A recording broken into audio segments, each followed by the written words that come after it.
L'économie, Carole Ferry, on connaît désormais, ça y est, le tableau des premiers matchs de Roland-Garros. Vous nous dévoilez de votre côté ce que rapporte le tournoi, l'événement le plus lucratif derrière le Festival de Cannes. Eh bien oui, l'an dernier, le tournoi a rapporté 230 millions d'euros. C'est 85% du budget de la Fédération française de tennis. C'est ce qui lui permet par exemple de former les jeunes champions, de financer le tennis amateur, premier sport individuel en France avec plus d'1 million de licenciés.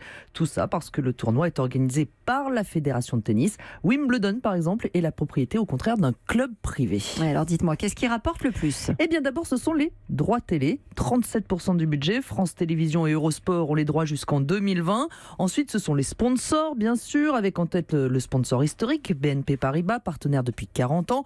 Vous avez aussi Orange, Perrier. Avoir son nom sur les cours de tennis retransmis à des millions de téléspectateurs, eh bien ça coûterait environ 3 millions d'euros. Trop semble-t-il pour IBM qui a décidé de se retirer cette année.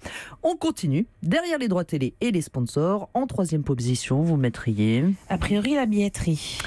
Eh bien, ce qui rapporte le plus en troisième position, ce n'est pas la billetterie, c'est ce qu'on appelle les places hospitalité.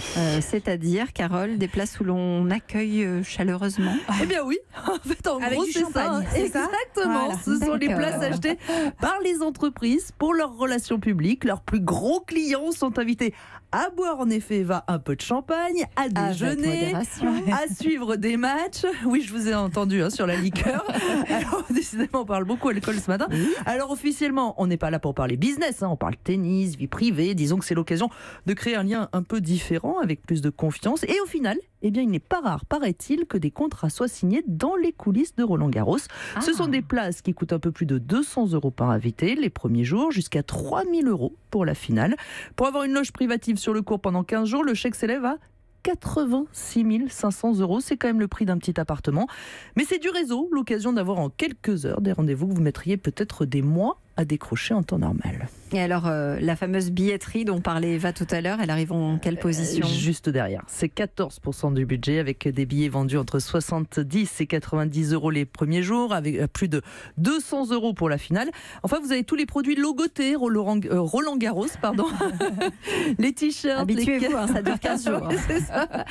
Les casquettes, les sacs, eh bien, ça n'est que 5% du budget. Ce qui se vend le plus, l'accessoire qui est un peu au tennis, ce que le maillot est au foot, c'est...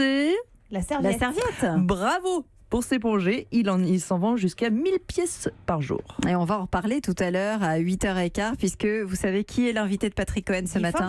Et oui, c'est Guy Forget, directeur du tournoi de Roland-Garros, qui sera ce matin sur Europe 1. Europe 1.